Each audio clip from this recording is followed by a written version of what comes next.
Hello and welcome, fellow motorsports fans. I have in fact not forgotten about international racing. I just didn't have all that much time in recent weeks. So here, as promised, we finally have time to cover all things North American racing. But first we also have some Japanese racing to talk about, so let's begin over there. SuperFormula Lights has continued with its third round, and it was the most dominant round we've seen so far this season from Sion, Coid, whatever names obviously you can read, it's all fine. But he did bring home a pair of really dominant wins, so as I said, by far the most convincing performance we've seen so far. And I have to say this also goes hand in hand with it's been the most boring racing we've seen so far, as in the pack did spread out quite significantly throughout a lot of these races. So, you know, not the greatest show to watch, but we still really don't have a clue who's really good in the championship. Nonaka in particular was still absolutely rapid, but suffered from poor qualifying. So all in all, the championship is still wide open, not just with these two, but also with Nakamura and Arakawa and Kobayashi, all theoretically in contention, and it looks pretty reasonable for all of them to have a good weekend eventually to actually, you know, propel themselves into the championship fight proper. So everything is still open, but truth be told, this might be partially because of my unfamiliarity with some of these drivers. A bit of a sad story just for me personally was Kylan Frederick, who so far I've highlighted in both of the rounds as a really interesting cork in the bottle type character throughout most of these races. Unfortunately, this time he had a bit of a shocker and couldn't really do his backing up the pack kind of thing. It was mostly at the back of the grid. Not really a particularly impressive weekend, unfortunately. Over in the big show, in Super Formula, we had the best race of the season so far, at least for me personally. It was incredibly entertaining throughout with different strategies competing against each other, and it was Shotsuboy coming out on top on the alternate strategy with an almost dominant win considering the circumstances, I would say. Great drive throughout, and then one of my, personal favorite underdogs, Toshiki Oyu. I keep stumbling over these Japanese names, but trust me, I do know the drivers at least, so that's good enough. And then obviously championship leader Tomoki Najiri was also very much in the mix throughout the race. So all of the contenders you would hope for at the end of the day, with two notable exceptions. One of them, Ayumu Iwasa, who absolutely should have been up there and just had a bit of a shocker throughout the day with, first of all, he stalled on the grid, or well, he just had a really poor getaway. It wasn't a full-on stall, but essentially dropped from P2 to like P12-ish, just straight off the line, so less than ideal.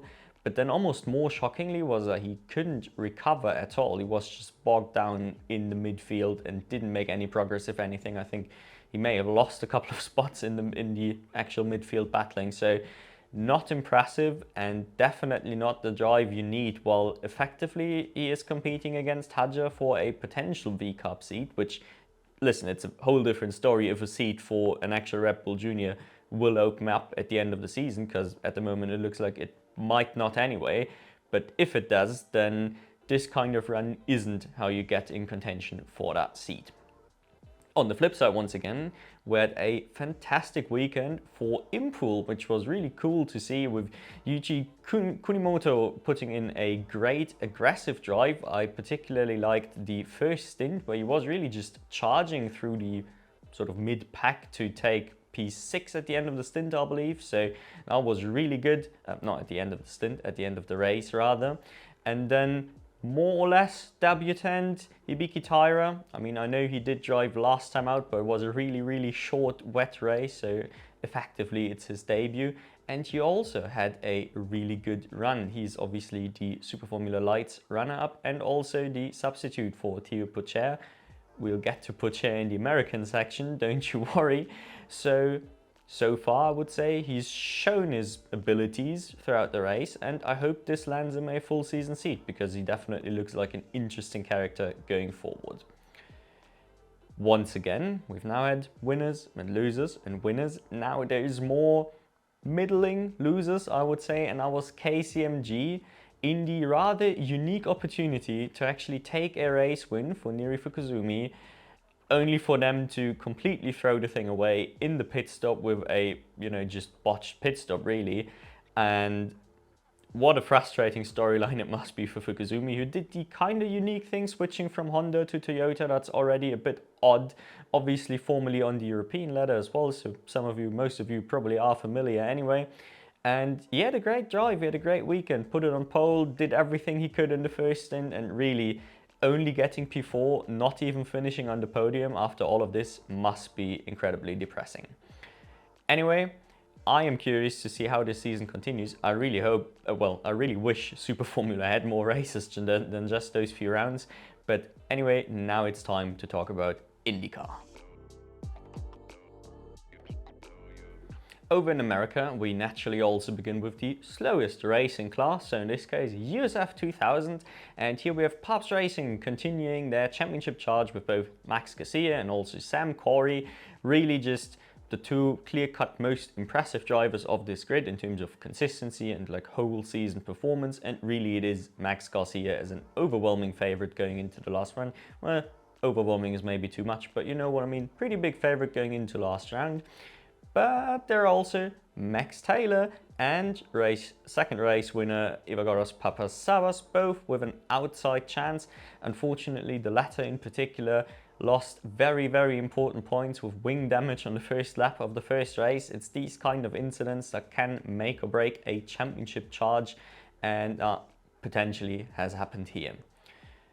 The thing I found more interesting about this particular USF 2000 weekend though was the debutants, because obviously late season, USF Junior's not racing, so this means it's a naturally good opportunity for people to, you know, try the quicker machinery for the first time. And here we had one USF Junior graduate, Liam McNeely, who most of the years so far I think I've called Cooper McNeely, which I apologize for. And then also Eddie Beswick, who as far as I looked up is an Australian Formula Ford graduate, which is a series I do not follow. So if any of you have been following his career for longer, please let me know everything down in the comments. I'm really interested about all of these young drivers. But otherwise, I wanted to highlight mainly how well both of those adjusted. First of all, they both had good pace right off the bat, and yes, it didn't all go smoothly. They did have some, you know, unfortunate incidents, let's call it, where they wrecked together with Quinn Armstrong in the first race, as I can show to you here. But at the very least for Liam McNeely, this did turn around in the second race, and he actually got a P2 in that race, if you can believe that. So very good debut weekend, definitely. Unfortunately, in Beswick's case, the bad luck did continue into the second race, and he did suffer yet another DNF. But there was definitely promising ability there, shall we say. So if he does show up for next season, I am definitely looking forward to it. Over in the USF Pro 2000s, we have one of the just favorites across American junior racing, shall we say, on this show at the very least, Nikita Johnson, who's obviously poised to go to Europe next year.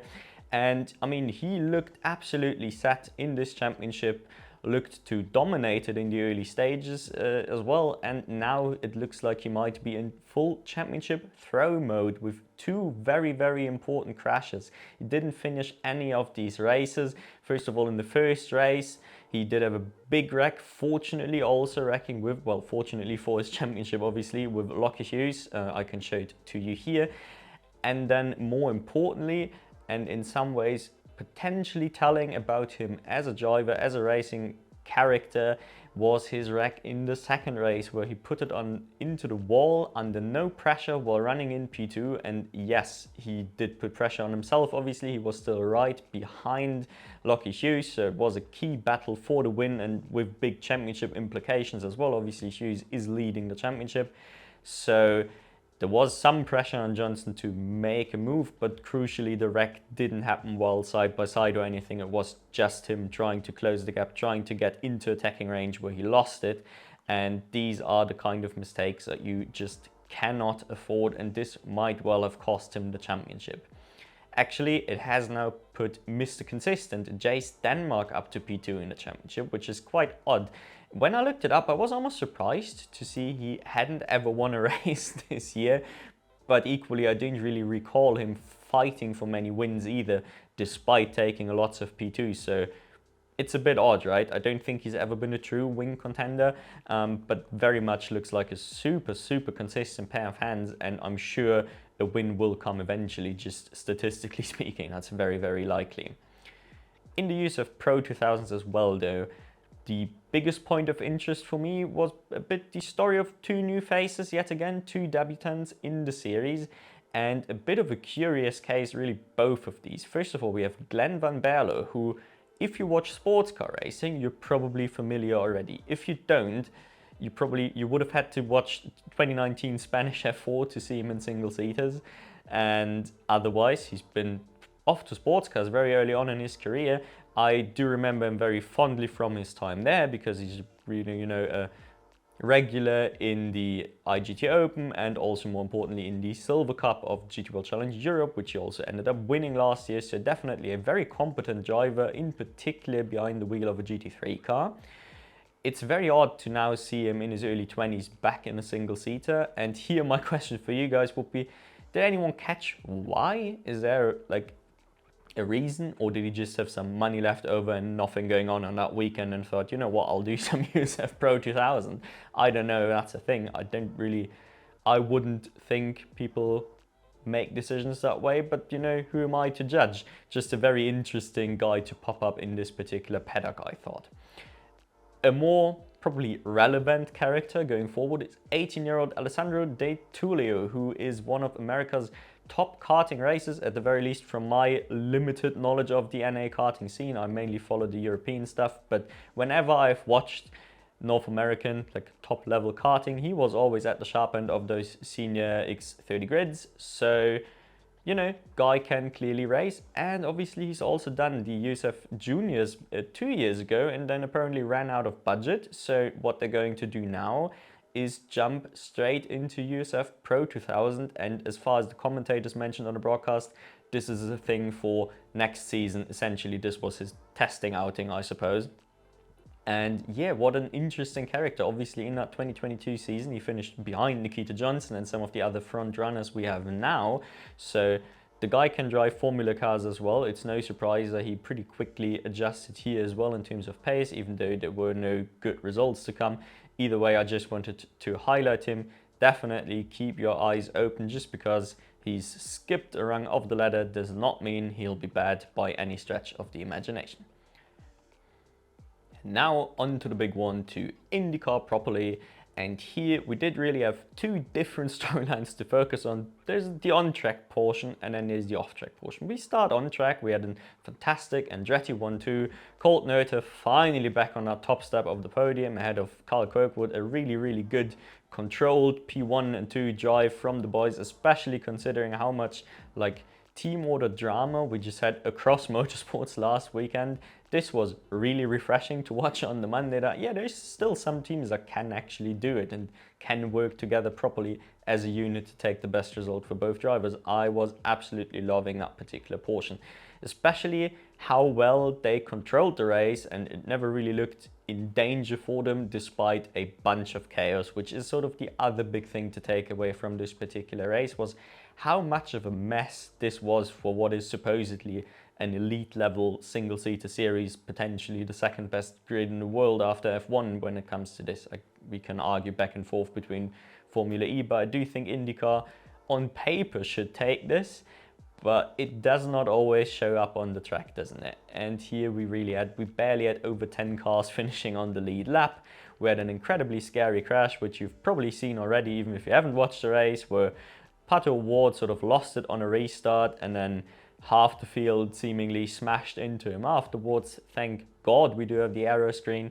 We did have Felix Rosenqvist with a dumb move throw away a great race. So there's really, the driving standards were rather dodgy just across the board. In this mess of a race though, there's the two beacons of just great racecraft and consistency, and yet again they did show their class here. Both Scott Dixon and Alex Palou proved undeniably why they are the top dogs in the series. No matter the car, no matter the circumstances, they can just pull off anything. They both of them started pretty well down the order and just calmly, methodically executed a race in like all the classic fashions you'd imagine, gained a lot of positions in the pits like you do, especially Scott Dixon. And yeah, essentially just strategically moved their way forward to take a P3 and P4 finish, which in terms of grip position and maybe the pace as well, they should have never been allowed to take. So a fantastic race here. And if, like me, you are a big Scott Dixon fanboy, then once again, another you can almost call it a classic, but it feels like you can almost call any race he does a classic. It's so consistent, his entire approach and the results it produces. It's just a joy to watch, really.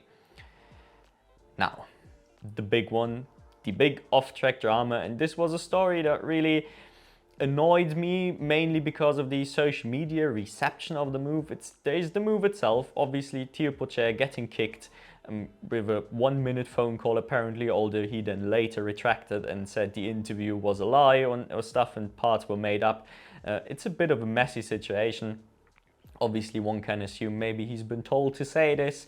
We will never know the real story of how harsh his actual firing was, but we can say now, yeah, okay, he is back in the car replacing Rossi for this weekend, which is just incredible irony. I don't even know what to say to this, but let's pretend this hasn't happened yet, because that's obviously when all the social media outrage happened, was how could you replace beloved Theo Pourchaire with Nolan Siegel, although I was then also called out for saying Pourchaire isn't beloved in IndyCar actually. People don't like him over there apparently, according to Reddit, which I think is a lie, but whatever.